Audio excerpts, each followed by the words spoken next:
Hello, everyone, and welcome back to Stay Woke or Not. We are now doing another episode of Woke Wellness Wednesdays. And today, hello, Walter. Good evening. Hi to see you again. I mean, thanks. I'm glad to see you again. Not hi to see you again. That made no sense. Okay, and introducing my one and only fantastic co-host on Woke Wellness Wednesday. Everybody prepare yourself for Alec Rabel. What's going on, guys? What's going on?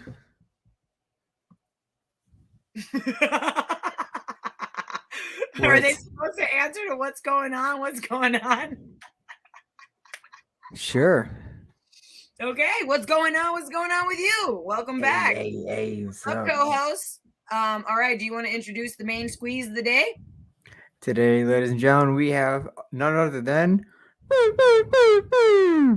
Jared Chiang-Zeizel. I'm sorry, I can never pronounce that. Everything was really good. Jared Chiang-Zeizel. There you go. He has a full name, and he's gonna correct us. It is Jared Chiang-Zeizel. Jared Chiang-Zeizel, welcome back. In my defense, Jared, I'd rather not say it than say it and get it wrong.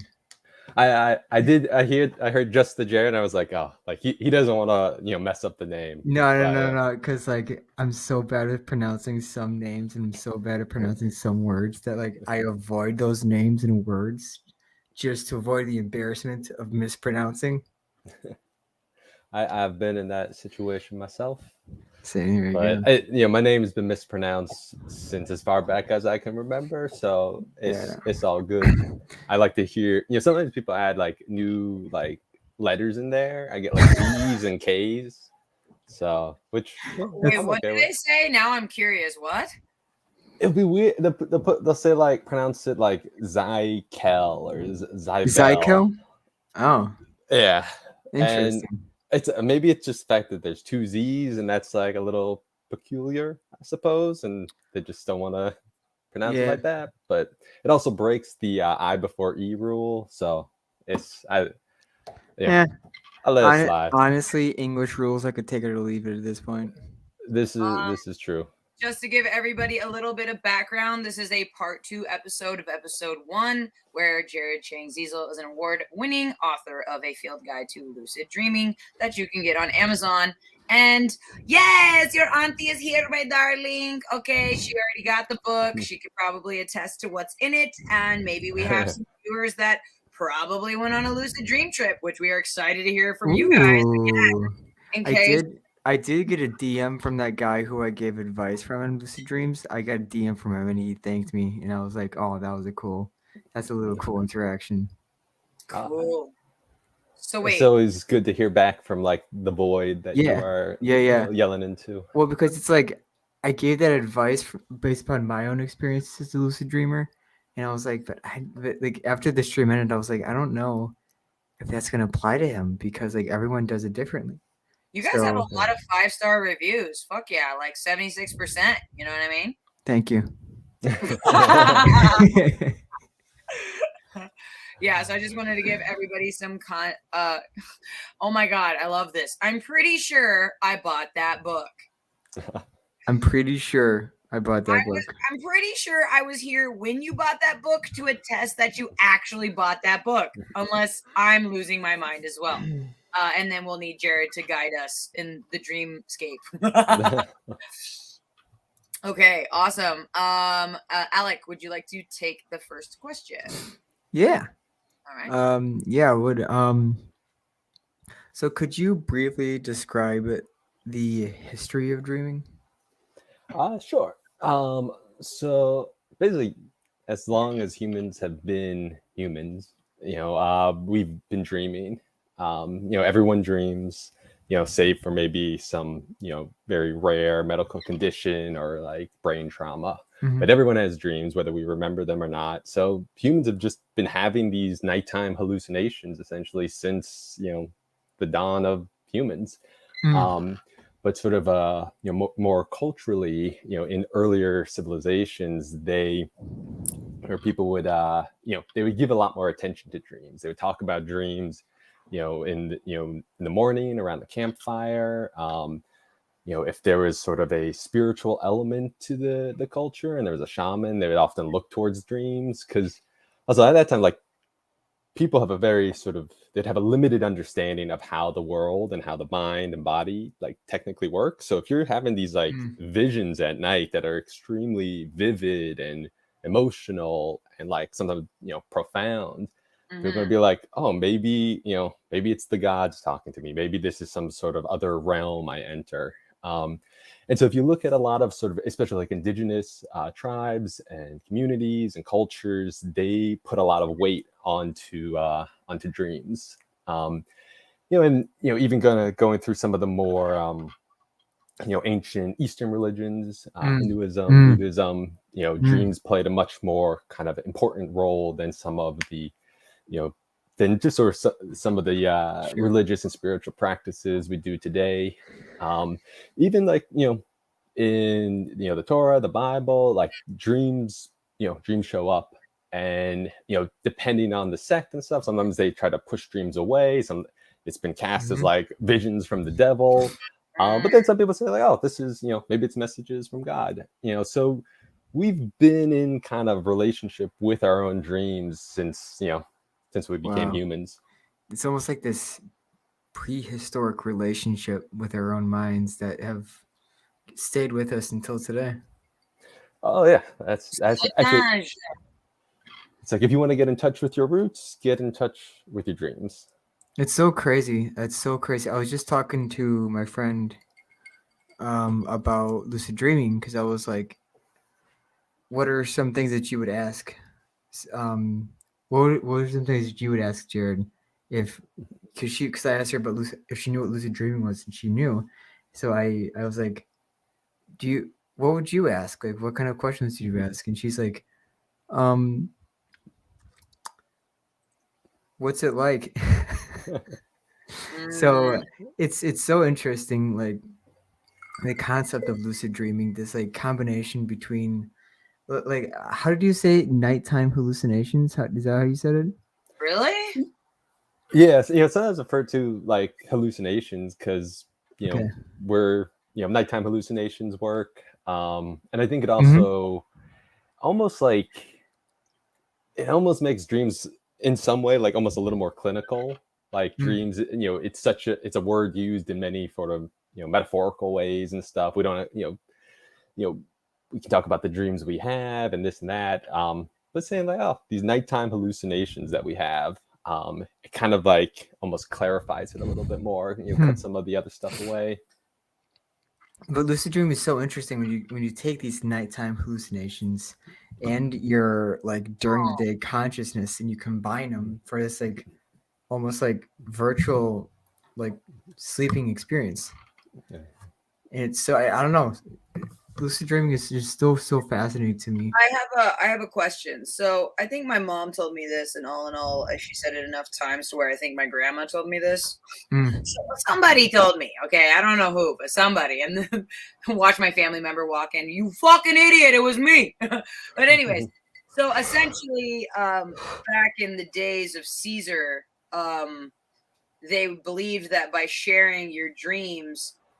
Or either it was that, or it was a study where if you do share your dreams with your family, you're less likely to do crimes, because you have an easier time. Really? Yeah, like I think it was like your crime rate in your own family goes down, or all in all, because you are sharing with your family your personal life, there was less drama within the family. Oh. That's really interesting. I'd never heard of that. Like that, the crime rate thing. But I like to think of like when you're talking about your dreams or sharing your dreams, even if it's like just very casual, there is a little, there is a therapeutic benefit to it. And I imagine if more people went to therapy, then there'd probably just be less crime overall. So maybe talking about dreams and lucid dreaming is a kind of microcosm of that effect. Right. Okay. Also, I guess at some point we'll have to play my song Lucid Dreams, since it's kind of topical, possibly topical, It fits very very well with the episode. It's the ambiance du room, hein? Okay, next question. Okay. How does one intentionally begin lucid dreaming? I think we talked. Like we started on this subject a little bit last time he was on. Well, we did, but we need to revisit it. Shut up. Yeah, definitely. I know. I was just saying that this is okay. Whatever. You know Be what? quiet. No, don't go away. I just said be quiet. It's not the same thing. Drama. It's a small room. I can't really go anywhere, anyways.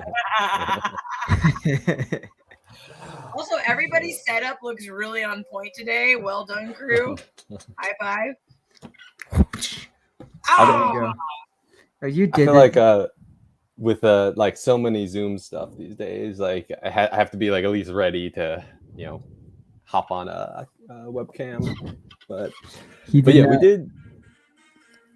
It's okay. Sorry. What? Okay, back to the question, por favor. Please. Yeah, go ahead. So I think we did touch upon it, and if I remember correctly, I said something to the tune of like, and this sort of bears repeating, but I can expand on it, that if you can only do like one, actually, if you can only do two things and that's all the effort you have to put towards having a lucid dream, the two things I would say is like, first off, know you can have a lucid dream, and set the intention that like kind of know it in yourself that I will have a lucid dream. And you can even like repeat it over and over to yourself, say it to yourself, think about it before you go to bed. And then the slightly more practical tip would be to always be keeping a dream journal. And so that's when you wake up in the morning, and the very first thing you do is write down your dream. Because in about 5 minutes after we wake up, 50% of the dream. Oh, very nice. About 5 minutes after we wake up, 50% of the dream is lost, and about 10 minutes, 90% of the dream is often lost. And sometimes we have a very intense dream, and very little is lost. But that's sort of the averaging statistic. So writing down your dream, and what it really is doing is saying to yourself, essentially, it's like, oh, these experiences, these nighttime hallucinations are very important to me, and I want to connect deeper with them, and I want to have a relationship with my dream. And so those are the two things I would say. Like, if you're doing those, like, you're on your way. That said, there are a lot more other techniques you can do. One of the there are, if you were to go on the Lucid Dreaming subreddit, they'll have a list of like acronyms of different ways, different, kind of almost techniques from entering like either the sleep or the waking, kind of the unconscious dream state into a lucid dream. But, in the book, and, how we usually talk about it, is that everything kind of can fall into these two categories.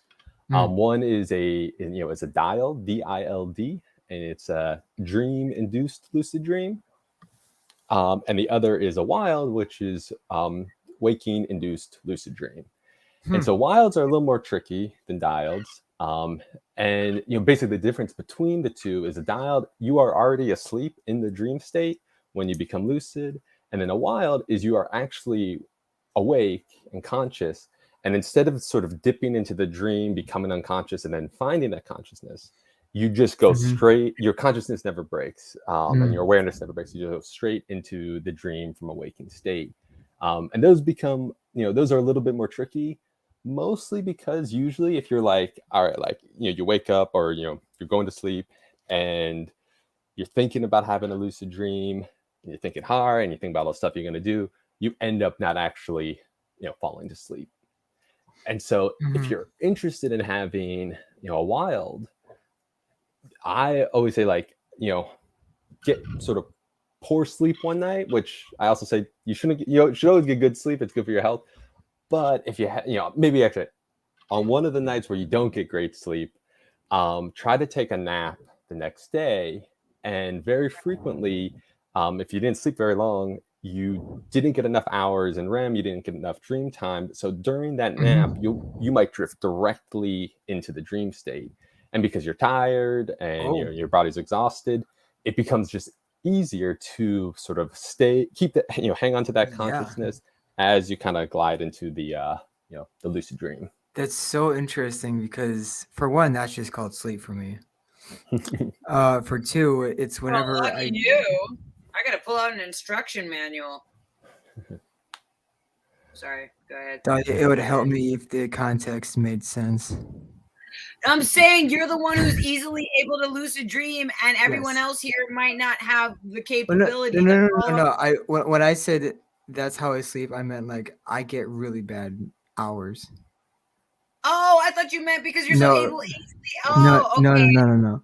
But what's so funny is the fact that like when you said that, like the nap the next day, like I related to that because like if I take a nap the day after I have like really poor sleep and I push through like most of the day, but I'm like I'm gonna take a nap for like a good hour. I'm just gonna pass out, come back, finish what I'm doing, and then whenever I go to bed, it's almost like right when I close my eyes, it's like almost like I'm like imagining myself like in the third person perspective, like driving a car like down this winding road around like mountains and like through and like it like along a coastline or like I close my eyes and it's like shapes transforming into other shapes and it's almost like right when I close my eyes in days like that, it's like I'm dreaming without even sleeping. And it's so interesting because it doesn't ever happen unless like those two things can happen right after one another. That's really wow! I never really noticed that. That's so interesting.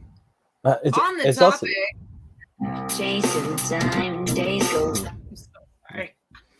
Okay, you just interrupted him, and Jared, I'm sorry for It was my. not. I was trying to find a little gap, and then also my Yeah. friend said, "Bruh, you lost me." So somewhere in us discussing it, she got lost. But to paraphrase, and you guys quote me if I'm wrong, you were elaborating on the stages of how to get to lucid dreaming, Yeah. right?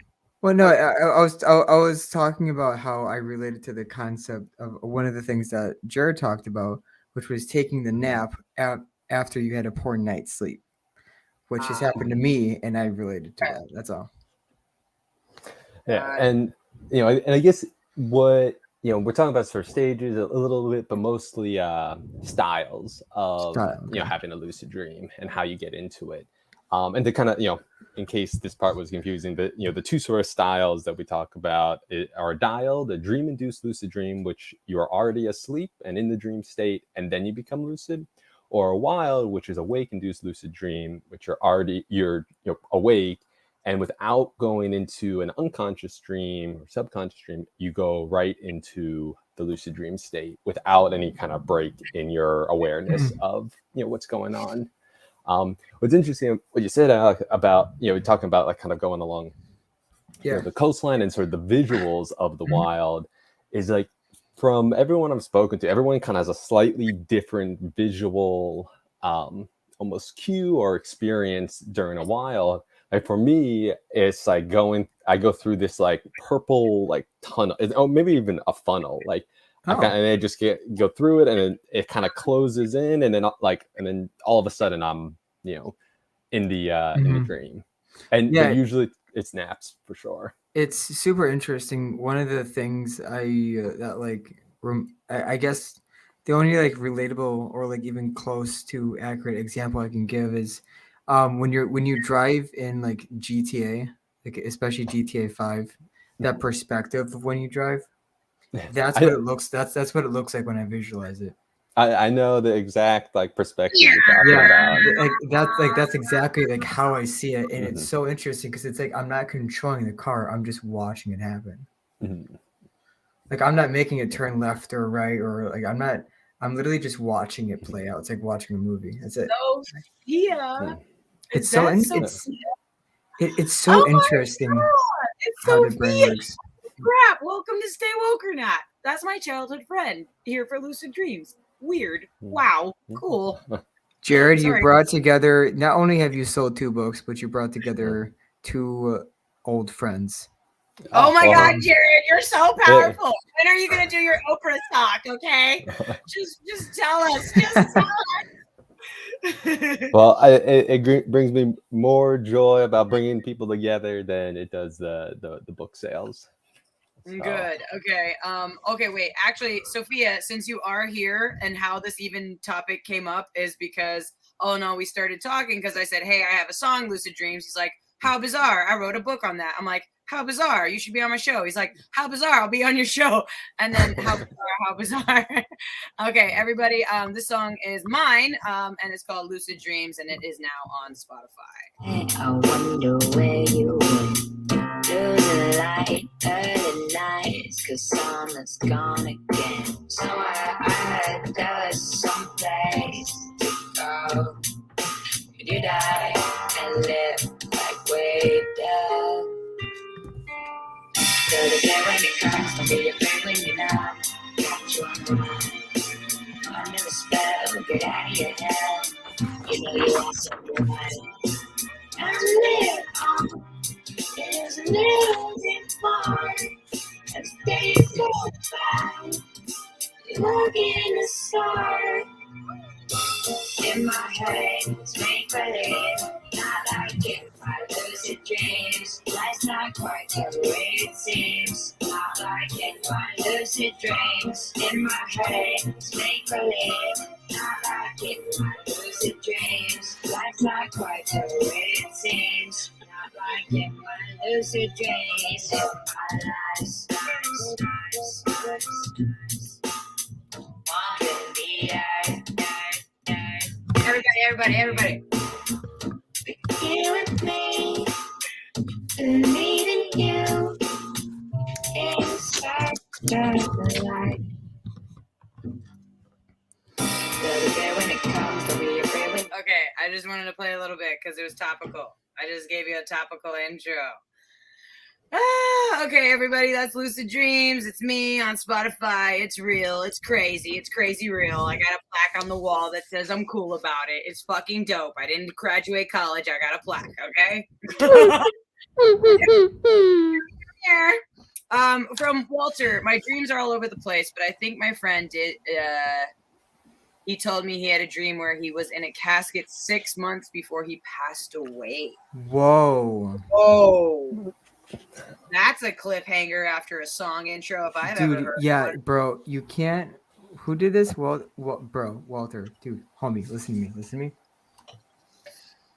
You can't give us a cliffhanger like that. That is I don't even know the Does that context. mean he actually passed away and he dreamed about it 6 months prior? Is that what that means, or am I making something up in my head? Because if that's what it means, that's crazy.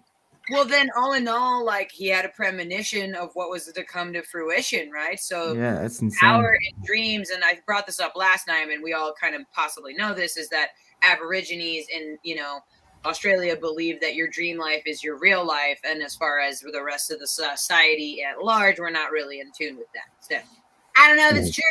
I don't know. I just know what I know, which is that. Okay, we are ready for the next question. Alec, take it away. Uncia. Uncia? And could you describe to me the difference between non-REM and REM sleep? Please. And please. So REM sleep, and actually, stages were mentioned before, and this might be sort of a good segue to bring kind of that in. That we have different people kind of say, maybe 3 stages, 4 stages. I think some people even say 5 stages, but we can also maybe in this context, it's much simpler just to look at it as 2 stages, non-REM and REM. And REM just stands for rapid eye movement. So I'm sure everyone's seen in a movie, in the Matrix, when they get uploaded with stuff, their eyes kind of like, basically eyes are closed, but eyeballs are moving. And essentially the REM stage is where we are dreaming. Dreams can happen in non-REM, but usually not. Non-REM is the deep sleep, the light sleep, and it's where your body is really doing a lot of sort of the healing it does at night. And your body will prioritize non-REM sleep over REM sleep. And one way we know this is that we go through several cycles of the dream state or the sleep stages each night, between 4 and 6, depending on how long you sleep. And the REM stage in the first cycle is very short. And as the cycles move along, and each cycle is probably about an hour and a half or so. So every hour and a half of sleep, you go through the entire, all the stages. The REM stage gets longer with each cycle. So by the time you get to sort of the early hours of the morning, closer to when you're waking up, your REM stages are much, much longer. And that's why, we'll often remember dreams or feel like, oh, this dream I was just in, because very frequently when you wake up, you are in that, that REM stage, that last REM stage, which is a lot longer. And kind of looping in the previous question of how do you have a lucid dream, right? Potentially have a lucid dream. Right. One of the techniques, probably the most popular technique in learning how to lucid dream, is called the wake back to bed. And so what that is you waking up in the middle of the night and trying to catch, one of those last stages of REM, which is going to be a lot longer, so that you can, try to have a lucid dream. And the way you do this is, sometimes it takes a little trial and error because we all are, sleep cycles are a little bit different timing wise. But usually I would say between 5 and 6 hours after you go to bed, you have an alarm ready to go, or alarm set, it wakes you up, and then you consciously stay awake and you try to wake up your brain a little bit more, but you want to kind of keep your body at rest. So that can be like sitting in bed or sitting up in bed. You could have a little pad next to you, maybe draw something. You don't want to play video games. You can read, you can write maybe what you want to lucid dream about, but it's supposed to be a very calm and quiet, time period. And, you try to stay awake because sometimes you're up for 2 minutes and you want to go right back to sleep, but you try to stay awake for 15, 20 minutes. And, I've done this where I stay awake and I end up just waking up for the day and then I'm sort of annoyed. So it does take a little trial and error about, when to wake up, how long you want to stay awake. But the ultimate goal is you want to wake up your mind a little bit more without waking up your body, so that when you go back into go back to sleep, if you can try a wild or dialed, but your mind is just a little bit more tuned in to what's going on around it, so that when you kind of, let's just say you wake up, go back to sleep, you end up in the dream world, you can be like, oh wait, I'm awake, I was just in my bed drawing a picture, but now I'm in this jungle, oh, I must be in a dream, and then boom, all of a sudden you are having a lucid dream. What's funny is that in those, again, when I lucid dream, when I realize I'm dreaming, it's almost immediately my mind goes to, should we keep going or do we want to stop here? Because if I say I want to stop here, I can pinch myself, or if I shake my head, it's almost like I consciously made a decision to wake myself up. So it's so interesting that in that moment when you realize you're having the dream, I always have to come to that decision. So we can, are we vibing with this, or we want to change it up? So trying to segue into the next question, and maybe both of you have something to say to this. What are locals when it comes to lucid dreaming? Oh. So locals, I was, they're just the dream characters you meet while you're in a dream. Whether you had a lucid dream or not. I'm Kirby. Can I be Kirby? Oh yeah, you can be. You want to be like Kirby in Kirby Dreamland? Yeah. Oh my gosh. Yeah, sure. But you guys want to be in? Comment below. Okay, go ahead. So pretty much any person or creature or thing that you meet, in the lucid dream is could be is a dream character or or a local, and we've probably had experiences where we kind of see someone and they're like a a non-playable character in a video game. They're just passing by. Maybe they say something, maybe they don't.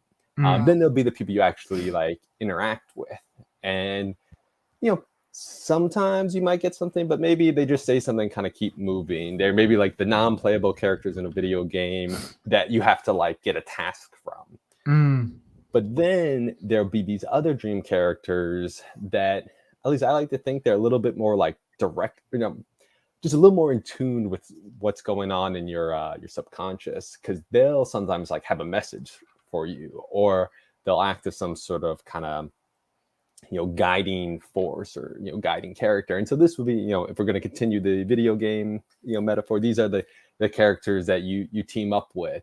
But I'd also say count the bad guys in a video game as these sort of higher end or higher, almost the characters that are a little bit more aware, that have more things to say or do. And so even you have a nightmare, because to me, if a monster's chasing you in a nightmare, that monster thing has something to say, or that's some part of you trying to get in touch with you, or you trying to work out some fear you have or anxiety. And so to me, that stuff is important. And so when it comes to you, you're like, oh, all right, let me interact with you. It's so, dude, dreamology is one of my favorite things to look into. The study of dreams and the symbolism and the meaning behind them. It's so interesting. So interesting. The chasing of dreams means there's something you're running away from in real life. Yeah. And usually, I would say, as far as kind of dream symbology goes, or interpreting dreams, is that there are these archetypes and these very familiar things, and then there's a lot of books out there about dream interpretation that are have value to them.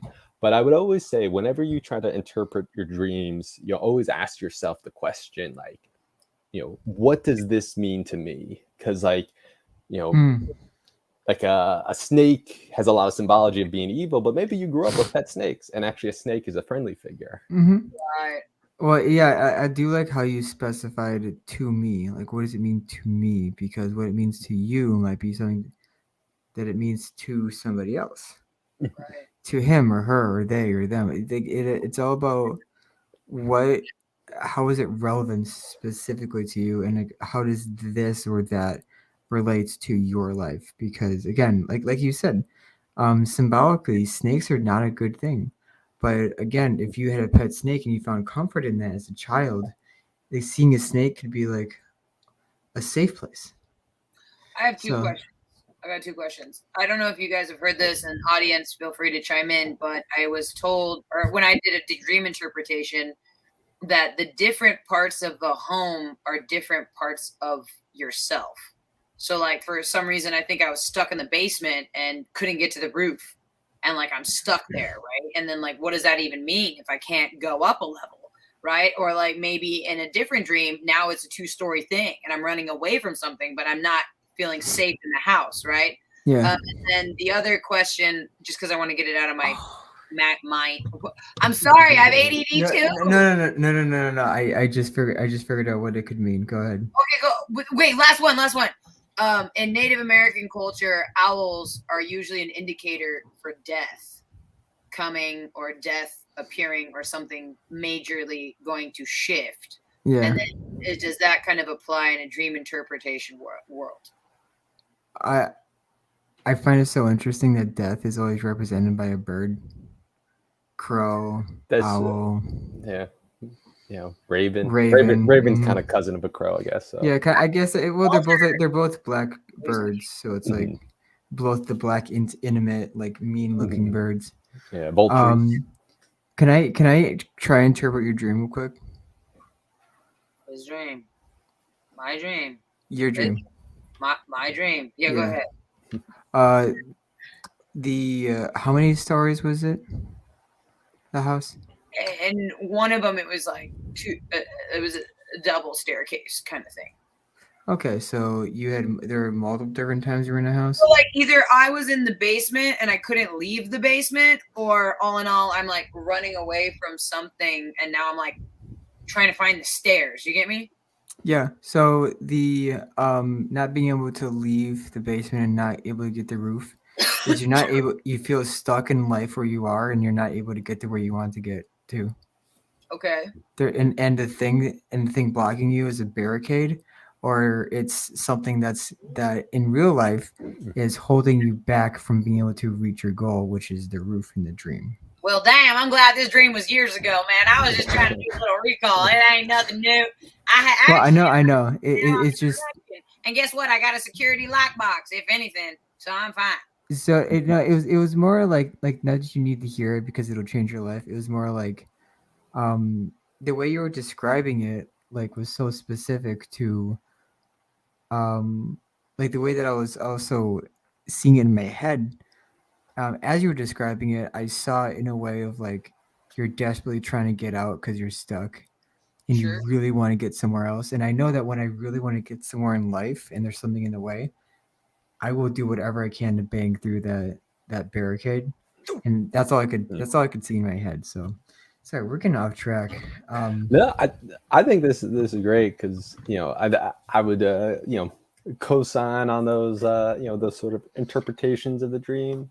Awesome. But I think this is actually almost in a meta kind of way, like this is very beautiful and great that like you're sharing a dream and you're discussing this dream and what it means to you, floating possibilities and and evolving those ideas throughout the conversation. Because it was interesting that like I just jumped on, not even like realizing we were actually on a live stream. People are watching you now. Like live therapy. But it's 2022. yeah, and I think it's not bad when we like go up to our friends like, oh, I had the craziest dream last night. But what I would say is like you can classify your dreams however you would like. But I think there's something very kind of almost interpersonal and a way to connect with someone when you do share a dream. Because look at that. Hi, everybody say hi. Wait, what's the cat's name? What's the cat's name? You may speak. Oh.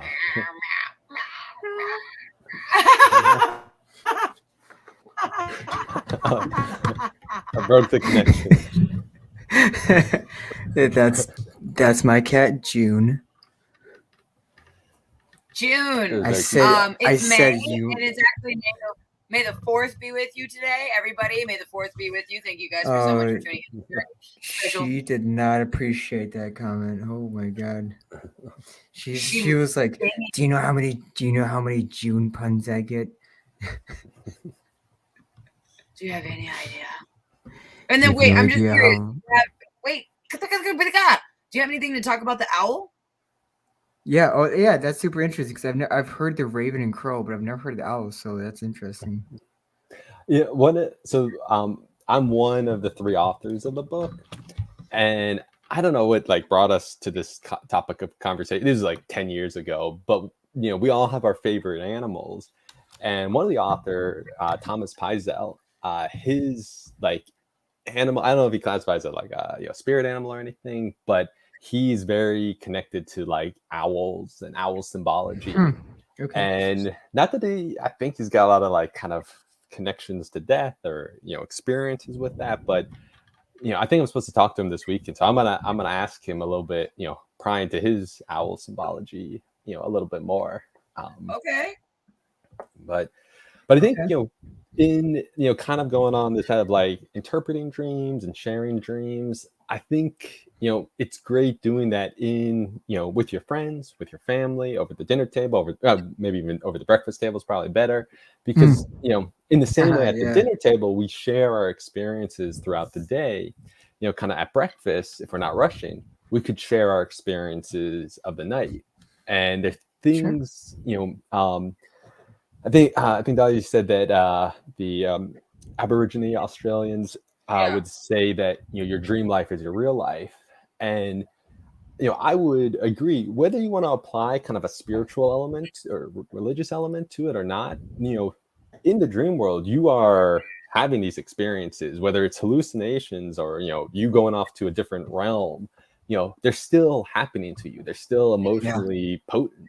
Yeah. So, it is real life. It is, whether it's in this waking world or it's tangible, it still is something that can, have an impact on you. And so discussing it, I think is a great opportunity to connect. I also think that it's so interesting that we experience the same life.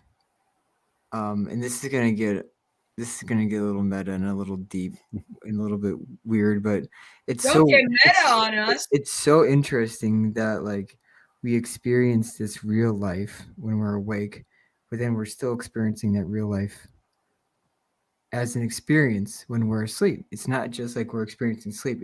We're experiencing something while we're sleeping. Right. And in some way, this thing that the brain made up for you, this movie,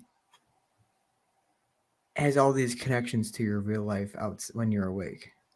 And it's like, how complex is the brain that it can do that? Yeah, the brain is pretty amazing. You know what that reminds me of? Of like, I guess for those who have an iPhone, maybe Androids do it, but like it will give you a slideshow of like pictures that it picked out. Oh yeah, like like a look back, yeah. Yeah, and sometimes you look at it, you're like, oh, like damn, this is a pretty good slideshow, and you're like, oh, I remember that, and oh, pairs up with that. But sometimes it gets it completely wrong. It's like, why are you showing like this picture, with that picture? Like these have nothing in common.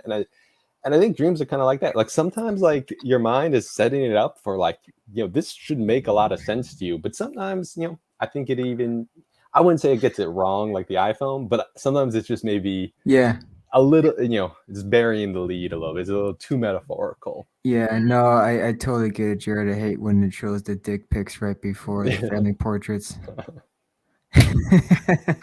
Yeah, in my head I was like, like that's I was thinking that, but I was like, I'll never show us. There is something wrong here. That is funny as shit. Dick pic, family portrait, little child, pink slip. What? Always delete the pictures of your ex off your phone, because then like if you happen to be seeing that with like your current partner and you're just looking at this beautifully put together, like fading in, fading out slideshow of your exes or something. Yeah, the only pictures I have of my ex have an X through them, so we're doing good on that. Wait, they're what? Where are they in your Google Drive? I don't get it. What? No, I said the only pictures of my ex have an X through them, so we're fine. Okay, sociopath. Let's move on to the next question, shall we? It's not. Okay, never mind. Okay, you took Jared. that to a new level. Jared, pick a number 1 through 10. 3. Okay. Alec, take it. Okay, so in your life as a writer, I was wondering if there were any strategies that you use to help you get through writer's block. And could you define for the audience writer's block, if just so that they know what we're talking about too? I guess traditionally writer's block is like you want to write something, but you don't have, anything to say. And for me, writer's block is usually struggling more like, I guess like there's always something bouncing around in my brain. So there's always something I want to get out. And if not, I always have like a list or projects that are like half thought through that I can, dive into. So I don't run into the sort of traditional writer's block. Like there's, and this might be my own ADD. There's always just something, smashing up in my brain. But when I do have trouble either, starting to write, or which actually is probably the most common struggle is like, I don't know what to write. Maybe I want to work on like this book idea. Maybe it's a screenplay idea. Maybe it's a writing assignment that I actually, have. What I do is, I'll ask myself, 2 questions, and based on the answer to those 2 questions will sort of dictate what I do. And the first one is like, what is when I'm pacing in my room or listening to music or driving the car, which project am I seeing sort of images for? What am I thinking about the most throughout the day? And usually ultimately that's the one I want to work on most, despite like other interesting ideas. And then I'll also ask myself, what is like the thing that needs to be written now? And that is something like if it's a paid gig, if it's a deadline, if someone else is waiting on it, that might kind of edge that other project into the the top of the order. But hopefully, it will be this thing that I want to write the most, I think about the most, and that is sort of has the soonest deadline, or or someone's waiting on it. That said, usually if there's like pressure, the idea or the project becomes a little bit more, there's a little more anxiety around it. So it's like, oh, I want to like think about the project where there's no anxiety, no one's waiting on it, there's no pressure. But But I think kind Sure. of asking what I want to write and what I have to write is the best way to kind of determine what to write. That's so interesting because I write in a very different way, and my ADD my ADD definitely it definitely affects me differently. Um, it helps me to have like an abundance of ideas or like none at all because Mhm. it's on a different rail or it's on like a totally different track than writing, Mhm. but it's on a different path of creativity, and it's like and usually I'm trying to write. I don't need to do like all these other things. I think because I'm more of a songwriter, it just hits me and I have to do it. There's not, I just I have got you. to, like, bleh, and I'm like, what did I just do?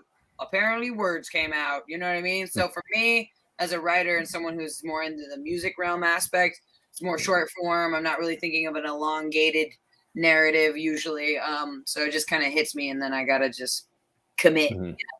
So legitimate question, Dahlia, because I'm a poet. I'm not a songwriter. So True. is word vomit like part of the process, like in the starting phases, where you're like, okay, I have all my thoughts down. Now let's rearrange them in a way that's like more cohesive and understanding. Yeah, I would say I'm a more of like when it's interesting. So for me, and so far as my music goes, when I freestyle rap, I am way better at that than when it's written. And it's weird because my music is very like not Yeah, even encapsulating what I can do in a rap way. And I know as an artist I haven't got there yet. So yeah, it's hard. It's hard because I know I have this like ability and these things I can do. You know what I mean? And then when I go to transform it, I get nervous. I get really Mhm. weird about it. I'm like, sure, oh God, sure, you know. Well, but sure. why? You know. So I think really I freestyle um and then with the writing process, a lot of times because I'm usually working with other people, do they take my bigger written format and then chunk it less or get rid of chunks or something like that? Hmm. And then kind of make it, rhymey, so to speak. You see, I have one step in my poetry writing process, and that's write, and then that's it. Don't go back to it. There's no pre-process. It's whatever comes to my head. Down Yeah, on type it down. Don't touch it again. Oh, I like your ability to just go into lucid dreams. I'm jealous of your one we're step jealous process. of you. So I got like this, Yes.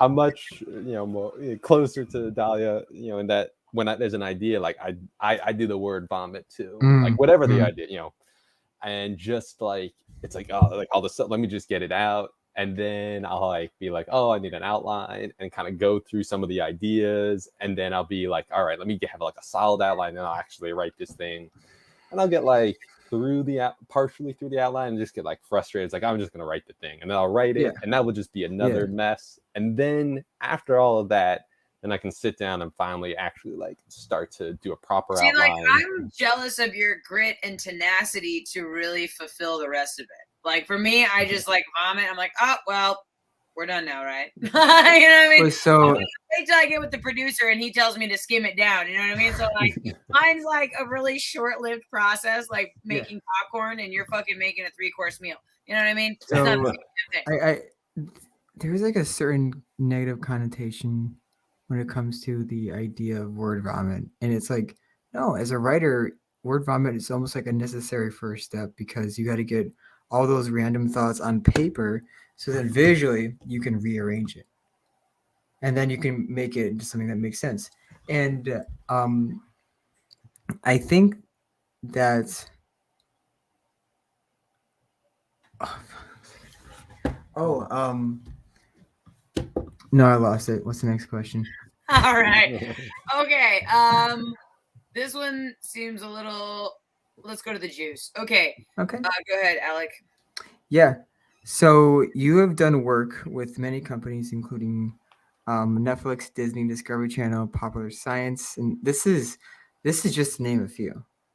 This guy is on fire. Everybody drop a fire emoji. Oh, this yeah. guy is on fire. On fire. Oh, my. Tell us about your credentials. So I guess my question to you is like, how long did you work for these guys? Was it like a one-off, or was it like you got to do a couple projects for some of them, but only one for others? Like, how did that work?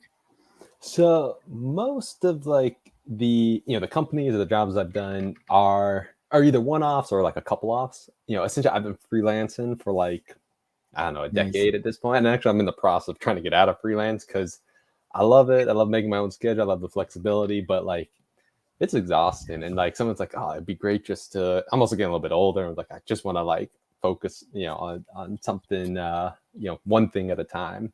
So like some of these, like Netflix, Disney, those were like, they were both editorial projects, editorial in the sense of editing video projects. Yeah. And usually it's through someone I know, and they either need an editor, or if it's a really big project, an assistant editor. So again, on that, the Discovery Channel, it was a contract gig when I was in my 20s, where essentially I would work for about 7 to 9 months a year for a couple of years, and I would work doing during their ad sales season. So that'd be like the time where they're selling all the commercial space to the ad agencies who are representing all the companies that are making commercials.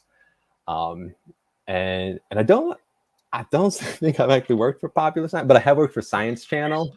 So maybe that's what Science Channel. Maybe that's what maybe that's. Hey, who's Popular Science? I think it's Popular. Popular Science is a magazine. No? Popular Science is a magazine. Yeah. That's really cool. So like, is there a specific reason why it's like a one-off? They didn't like let you come back and work for the same company?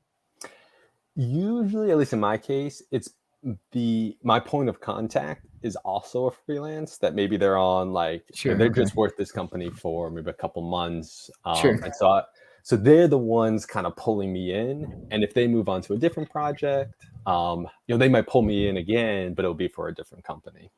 But Discovery Channel, I was like directly hired by the HR department of Discovery Channel. With other companies, it's been very much just like someone else gets hired and they're like, all right, you bring your own team in, and then I would be part of that team.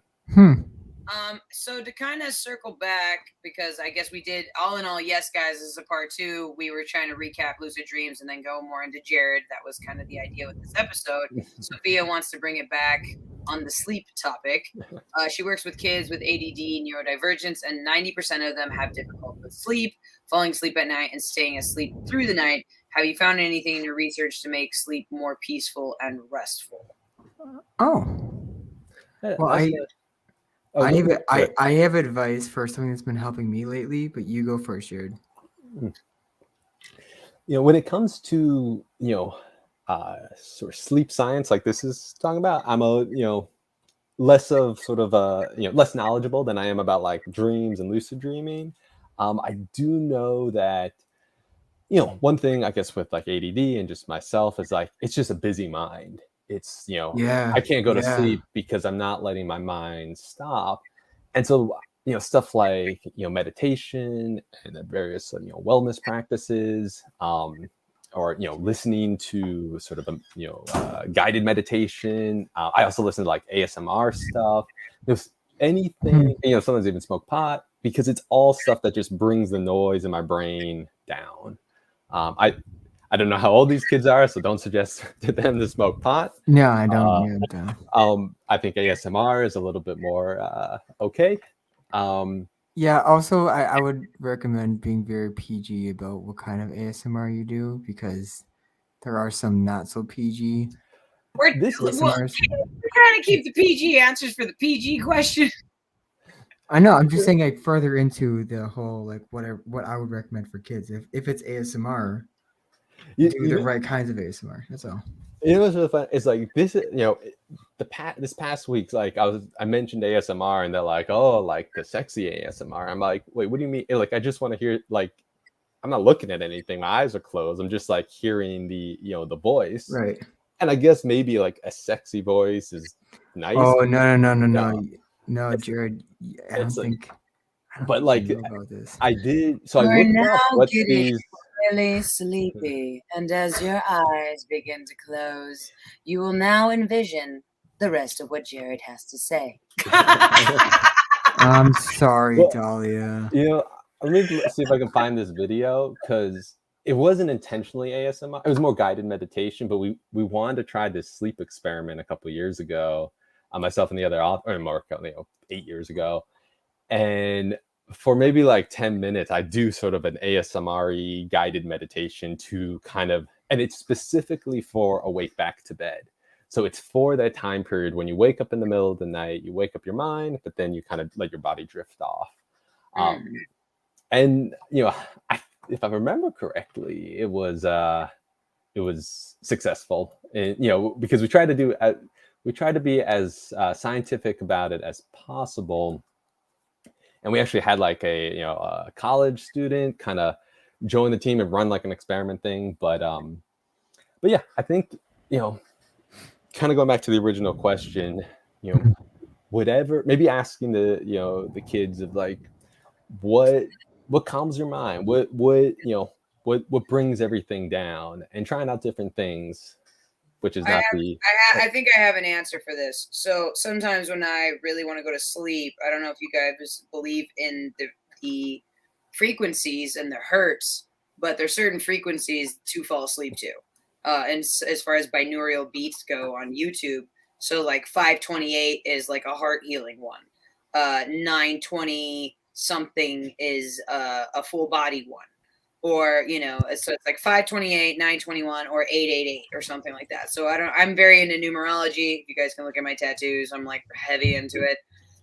So essentially just all in all, listening to certain frequencies, and then, some of them, and I'm sure we've all stumbled upon it, but I could recap, but like some of them are like manifesting money and listening to it for 8 hours. Some of it is just all in all that Australian woman who sounds really nice and reminds you that, how to be a human being.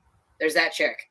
Or, or those frequencies like to heal your heart. I do think 888 is for the heart. I could be wrong. But all in all, frequencies and listening it to a long duration of time, that's how I do it. I haven't used it in a while, but I used to do the binaural beats. Pretty much the reason I stopped is because like I would always run into this problem where I'm falling asleep, but I still have like the earbuds in, and like, or I'm like want to go on my side, and so I'd run and just it's a very like almost stupid problem to like not use it anymore, because I do find binaural beats really really helpful. That's what I would call a first world problem right there. Yeah. Well done. A first world problem for an award-winning author is your earbuds in your ears. I can't roll over and get comfortable. Why? My earbuds will fall out. Is that the fall out? It's the jamming it deeper into my ear. Oh yeah, dude. I legit 100% get it, because I have like a few different kinds of wireless headphones. Like I have ones that are just buds. I have ones that are actually headphones. I have ones with wires that you connect to your phone. So that when I do calls, it's like, it's like right here is the mic. And it's like, no matter what kind I'm doing, I sleep on my side, man. That's where my pressure points are. That's where So the thing is the fact that I can never fall asleep listening to like an immersive podcast. I can never fall asleep listening to like something that requires surround sound. And it's like, I can never fall asleep doing that, because I'm going to wake up and I'm like, where did everything go? Who are you? Where are you? Who are you? Who are you anymore? What is going on? What is going on? Okay, are you guys ready for the next question or what? Once I am. Oh, not a dialogue of your inner diatribes. Okay, tell us the juice. Tell us the story of TEDx and how you got involved with them. I need to know this. Oh, the TEDx story. So 2000, I want to say 17, maybe 18. I basically just like hopped on the TEDx, the TED Talk, website. I don't know if they have two separate sites, and was just looking. They had this interactive map that of the entire world, and you can click on a city and you can see what like TED TEDx or, you know, the official kind of TED Talk events are going on. And I was poking around what was happening in LA, and I saw that, I think it was LACC, Los Angeles City College. I think it's Los Angeles City College. LACC, you know, someone knows, feel free to correct me. But that they were putting on a TED Talk. And it was all about, the theme was like bridges. And I was like, and at that time I was thinking a lot more about the dream sharing stuff. And I was like, I wonder, maybe there's a space like to talk about like, you know, bridges connecting with each other through sharing of dreams. So I shot them an email that, you know, sometimes like the organizers have an email or a contact on there. And so I just reached out to them and said like, hey, this is what I've done. This is what I'm thinking. Like, do you need another speaker? And they said yes. And I was like, oh, great. And so that's, you know, it's a little anticlimactic of how I like ended up on a TEDx talk. But I guess as like maybe if anyone is like wants to do a TED talk or TEDx talk, just see what's going on in your area, see what's happening in the next 6 months, and think about what, you know. I never like to think of myself as like an expert on anything, but maybe in the privacy, ask yourself, like, what am I an expert on? What do I know about my experiences that I could share and enlighten or inform people's mind in the course of between 8 and 14 minutes or so? I think that was they gave us that. I figured out my future TED Talk, and I just want the intro line to be, and I have to write the rest, obviously. I just want to come in like Al Pacino. Like, I have Al Pacino moments, and I come in and I tell everybody, just so you guys know, you think I'm bipolar? Well, let me tell you what, I think we're all bipolar, and here's the reason why. And I just want to say that so damn bad. Like, I can imagine you saying that with like the mic in your hand, and then you reach in your back pocket and pull out a mic that isn't even on, just to drop it. I just want to do it. I need it, and I need that. I feel like if I were to do a TED Talk, I would do it on the idea of overcoming suffering, because I've done talks so much or so many times over the years in front of many people, and it's like, I think I know how I would present it, in what way, like in what order I'd present things in. I would like put people through a whole like immersive scenario, and then I'd have like, no, let's make some small changes in your mindset here. And then I feel like that's how I don't know. I've never even dreamed about the approach idea. is so different than mine. You're an entertainer. I whenever I teach these things, I'm a mentor or a teacher. No, I'm here for the laughs. Yeah, No, I know. You know, if others don't stroke your ego, you won't. Hey, I'm here for you. You guys, if you were going to have a TED Talk, what would it be? Go ahead and drop it in the comments. All right, are you guys ready for the next question? Yeah, go for it. Right. One other tip: if you do get yourself a TED Talk, make sure that the producers make backup footage of the filming of it, because they did not for my TED Talk, and they gave it to this editor who essentially just disappeared with all the footage. And so there is actually, there is part of like the reason why you want to do the TED Talk is so you have this wonderful clip that just you can like show people, you can share with people. That's like the ultimate like resume right there. Yeah, and I tried to track him, and I got in touch with him, but like he gave this bullshit story, and like it was, Wait, tell us what the bullshit story was. Yeah, we need some juice up in here. So, for months I was like trying to get in contact Shut up, with him. Alec. Sorry. Go ahead. And I found his, at first the organizers were like, we're working on it, but then they gave up because he just wasn't getting back to them. And so I got his name, and it took some like, digging. He wasn't super easy to find, but I ultimately found his Instagram, and I would send him messages, and they were, at first it was like, hey man, like, I know you got the footage, like, I'm not trying to get you to edit, whatever the deal is, like, the speakers, we want the footage back, please send it. No response. there's a little bit more like forceful. It's like, listen, this is really unprofessional. Like, if you want to be an editor, you can't be just taking the footage. There is no backup. Like, you should have made sure the producers had a backup. As an editor myself, like, this is something that you're responsible for. No response. I did it again. I was like, listen, like this, this is extremely irresponsible, and you are hurting people's, potentially, slowing down people's careers and stuff like that, and like trying this sort of guilt trip thing. But ultimately, I sent the final message I was going to say. I was like, listen, this is the last message I'm sending. I'm tired of dealing with this, but you are acting like a coward. And that was great. Oh! Ooh, you called him out. Good for you, And bro. Coward! people really do not like being called cowards. And he finally reached out to me, and we talked on the phone, and he was just going on and on about like his girlfriend, or who was his girl. It was his ex-girlfriend who like was also carrying, their child at the time. He's like, she flipped out, she's destroyed all my stuff, but her parents intervened, and they're in Texas, and the hard drives are in Texas. I'm going to Texas this weekend to get them. And, Oh my God. maybe there was some truth to it, but ultimately like nothing came out of it. So There's I no wonder, Wow. yeah, there's no proof except for maybe like the landing page that they made. But yeah, I was like, so in some ways, I also have to get another TEDx talk at some point. Well, I don't know, Jared. Knowing you as well as I've gotten to know you over these past few weeks, I don't feel like I'd need proof to believe you've done a TED What talk. he's trying to because- say, and let me fill this in, is Well, your thank you. TEDx material. That's really what he's trying to say. Hey, listen here, kid. You're gonna go You know far. what? I was here trying to help you in your corner, and now you bashing me with the baseball bat because I'm over here saying what you wanted to say.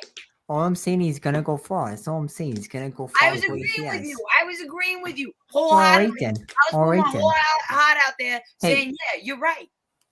Let's move on to the next question, all right? All right. And also, these are the last two questions. So if you guys have any questions, now's your time before I ask my last two. Don't say I didn't tell you, because I did. All right, I did. All right. Go ahead, take it for here. So, what does it mean to you to be an award-winning author? How did that change your life? Like, once your book that you wrote, that you were like, yeah, I'm interested in this. Like, someone like put an award on there. Like, how did that change either your mindset or just the way your life went at that point?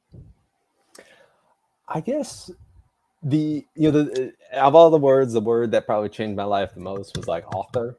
The award, I like that. I don't really think about the award too much. Technically, yes, award winning. It was some sort of indie award that when the book came out. But I do think I just like maybe hyper focus on the word author. It's like, if I'm feeling a little bit down on myself, and I'm like, oh yeah, actually that's a great. It does mean I can write, and so No way. there's a lot of like as fellow artists and writers and creatives, like we all have those self-doubting moments where you're like, you put something out there and it's shit, and you're like, wait, I've just faked my way to this point. But then you can kind of work your way back and be like, oh, wait a second, like, bro, how do you feel? How do you think I feel about podcasting? I just faked my way there, and now I'm on this show. I'm not sure how this happened, but here I am. Did we never tell them how we met? We'll get to that later. We'll get to that later. We'll get to that way later. All right, go on. But I would say it changed my life. Probably changed my life in different ways. It has given me like, if I never wrote the book, I probably would have never gotten that TED Talk that doesn't exist. Right. I probably wouldn't be on the spot. So a lot of opportunities have come out for it, and that's sort of more like the direct impact. But I think how it's changed my life internally is that at times it gives me like, confidence when I need it. And then also at other times I'm like, that imposter syndrome kicks in. You're like, wait, I wrote a book, but like, I don't, at times I've been on like food stamps. It's like, how can I be a published author and like starving at the same time? We need a reality series just around that. You're like, You know what you need? I got out. Why am I fucking using this card to get a brownie? Like what? You need a dramatized series about the TED Talk and like the effects of like what that like editor did, and you just entitle it "The TED Talk That Never Happened." That's good. There's some sort of. I'll film it, and I'll tell Alex to get his ass over here so he films it too. I'll supervise. I already know the ending, like sort of revelation that the character change is supposed to happen, because when it was all said and done, I had a mentor at the time, and I wrote him because I hadn't spoken to him in a while, and I was like, listen, like I've spent so much time and effort trying to track this guy down, and if I had taken all that energy and just diverted into like getting some friends together, renting out a stage and just filming that, or trying to get another TEDx talk, like Sure, that would have been much more successful. Yeah, for sure. The ironic thing is that then that mentor ghosted me for an entire year. Oh no! And like I was like, and and I was No. not, and like I had his phone number. We talked to Facebook, email, like all these points of contact. And Kiki's here. She's an author too. She's amazing, you guys. She's been part of my Stay Woke or Not in our private Slack, which I don't advertise as much because it's private. And then, she said you should name your book "Welcome to My Life" or "Thanks for Attending My Life." She has an amazing cartoon series. It's a coloring book with these like cyberpunk anime chicks. She's glorious. She's amazing and gorgeous. Wow. Gloriously gorgeous, amazing. Yay, she's here. You should. Oh my god, I have the women's today. Ooh. I love coloring books. You should name the TV series "Welcome to My TED Talk." Thank you for coming to my TED Talk. Yeah, there you go. Perfect. Dude, you know what? It's like a little bit like Arrested Development humor in there. A little. I'm feeling a little Arrested Development in here. No. Anyway, so Jared, if anyone ever questions you on whether or not it happened, just tell them to ask me. I saw the entire thing. So anyway, I will do that for sure. No one's doubted me. Like I was like, they just accept it, which is great because I actually did do it, and like there were people in the audience. But Dahlia, I was really hoping you'd get the blind joke humor I just made, but I'm sorry. I'm so happy Kiki's here. Like I'm obviously like somewhere else. Did you hear what I said? I have a hot redhead. What do you want from me? Did you hear what I said? No, totally not. No.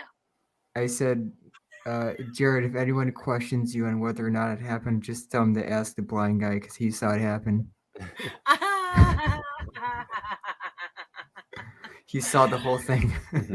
He saw that's the part where we take the camera and then he just goes, "I saw the whole thing," and it's like an eye patch. Anyway, let's move. Come on, last question. We're okay, a little bit guys, over. last question. Again, if you have any juicy little questions or anything you want to add, now is the time. Drum roll. Alex. Okay, last question. Oh, okay. What started you align? What a fucking blooper. Oh, taking your last time. Okay, huh? so I can read it. Okay, what was it that got you into the area of being a creative? Like, what got you started? What was the thing that kind of like pushed you towards the creative realm? Like, was there one thing, or was it like a multitude of things? Was it kind of a domino effect that got you from like being like making your first crayon drawing to like, oh, I have 2 books. What happened? Was it like what got you started on that path? I think it's just, at least what got me started, like, it's like, oh, I want to be creative instead of like be an accountant.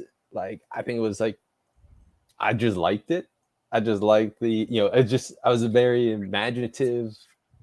Oh, you can't hear me? No. I was looking at Dahlia and I said I can't see you. Oh, I'm sorry. Go Okay, ahead. Kiki, I got addicted to LaCroix. One time I was in her house in San Francisco and I helped her like learn how to do recycling in California because she didn't know you could get paid. And then we got lunch afterwards in San Francisco because we recycled all of her LaCroix. Okay, sorry. I think as a kid, it's just I like thinking of creative things, and I don't know what everyone called it, but we used to call it plain imagination. where like you'd be on a play structure, you imagine Yeah, dinosaurs like yeah. attacking you. Sure. And then when I was in high school, I was in the AV club. Actually, it wasn't even the club; it was just the AV class. We put on like every 3 weeks a little 20-minute kind of variety hour video that would play throughout the school. Mhm. And it was just really fun. And I thought to myself, if I can do this to be, to make a living, it's like I think I'll be able to overcome the like hating my job thing. And so I looked at I was like, maybe I should try to go to film school or something. And so that's sort of like where it went from like this is fun to that maybe this can be some sort of job or career. I will say that all the way through high school and even like a little bit out of all the way through high school, all the way through college, and even a little bit after, it's like I was like, I'm never gonna write like a book. Like I'm not gonna write that many words. Like I'll just stick to screenplays. So I the book itself, becoming an author, was very unseen, but I had always known since I was like a little kid, or take the family camera, make these little videos in the backyard. I always knew I wanted to be in some sort of creative field, something that where you make something, whatever, whether it's words or images or sounds, and then just like pass it on to the world to enjoy. I think that's so awesome. And so for those who are listening who want to be who desire to be in the creative field, like all of us are, what would you recommend are some things that they do to get started on that journey? I would say, well, first thing is like nowadays, like between phone, depending what you want to make. If you want to do video stuff, if you want to record things, you want to do a podcast, you want to write, like the tools are just, they're just available. They're available for free. So like, don't let the lack of like, essentially equipment stop you from telling it. Even if it's not like professional quality, even if it's a mess, like just go ahead and make it, because the act of making stuff is like how you learn more about like your process, how you learn more about like the kind of things you want to say. Like at first it just starts like, I like cool imagery in my brain and I want to try to create that. And then over time you're like, oh, I'm actually more interested in like, teaching information or telling the story of this character or sharing, a thematic journey. So just go out and make stuff. Depending like the field you want to go in, there's probably like different, points of advice. As you want to be a filmmaker, that's one. You want to be a musician, that will have a different answer. But I would say like create, and maybe even in like a technical, maybe if you're about to like graduate art school and you're like, I'm just going to make art and I'll be fine. Like, hopefully you will be. But I would also think how you can, and this sounds really like antithetical to creativity, but think how you can make money so that it will support your creative ambitions. It doesn't have to be a lot of money, just has to be enough, because I've definitely had times where I just got to work a ton to make money and none of it's fulfilling. I'm not working on my personal projects and it's all because of a lack of money.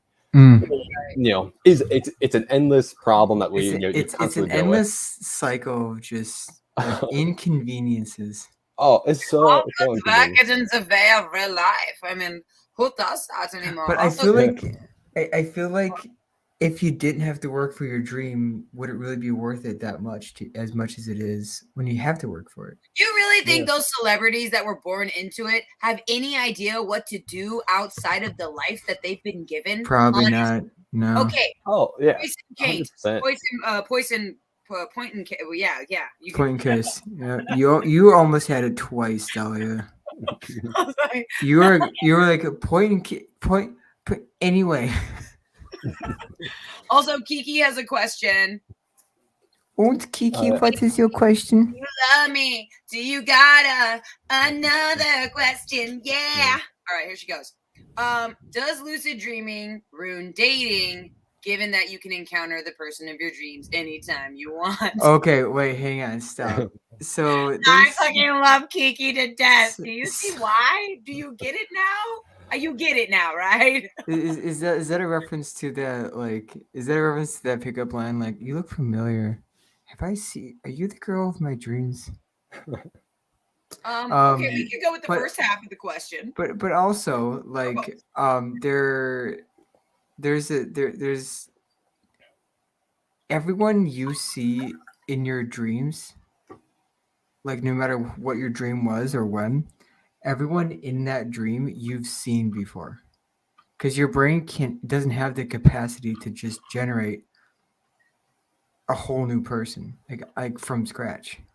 So you see every single person in your dream you've seen somewhere, whether it's a commercial, TV show, movie, in the streets, in a friend group, whatever. You've seen them before. So, but what I do, Kiki, I appreciate you trying to understand, but also I'm disappointed that I failed to explain it. She's just like, what? Your brain knows smart enough to make new being. Dude, just answer the juice. Who, me or Alec? Jared. All right. Yeah. It has not ruined dating for me. And I guess kind of going, with the second part of the question, that like, is less ruining the sort of act of dating, but it's like being, and Kiki, you correct me if I'm wrong, but it seems like, does, having a romantic or sexual or just interpersonal connection in a lucid dream where you can essentially make anything happen, ruin, similar things happening in the waking world. And for me, it hasn't.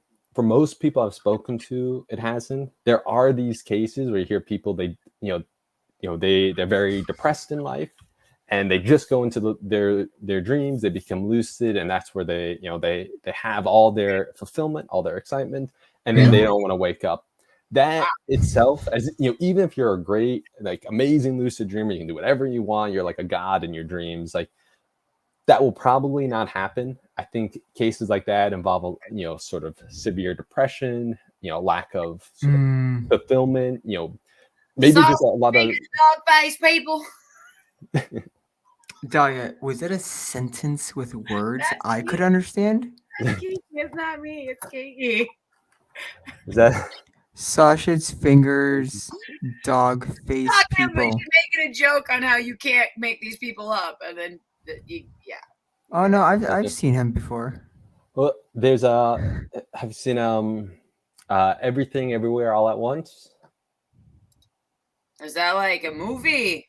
Yeah, it's this movie that it's an amazing movie. I highly suggest it. But if you've seen it and you've seen that comment, you know why I brought it up. So this is a movie reference. You understand? I don't know. I've heard Sausage Fingers. Oh, actually, Sausage Fingers is a Tom Green reference to. Isn't that right? Like, yeah, it's a Tom Green. Daddy, reference. do you want some sausage? Yeah. That's like.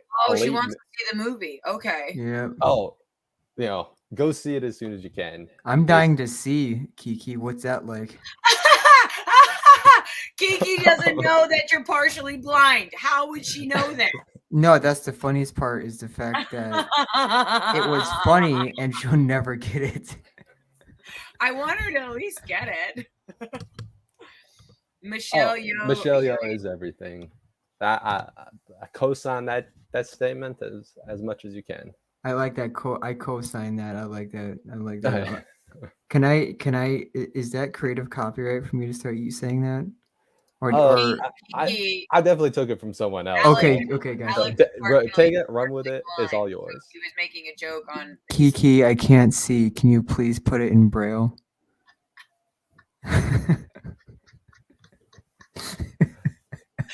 I'm sorry, this show is so full of ridiculousness. It's really like, you've come to the right place to just zone out and really tune into something else. Oh my God. Wow. Well, tonight was really special. We had some really OGs up in this house. Public domain, ... Is that the Braille, the ... Oh, she's doing it for you. She's starting the sentence right now. I saw this really sick ass tattoo down this girl's spine of Braille. I thought that was cool. Oh, that is cool. I'm still waiting for her to make a point. Was she blind? just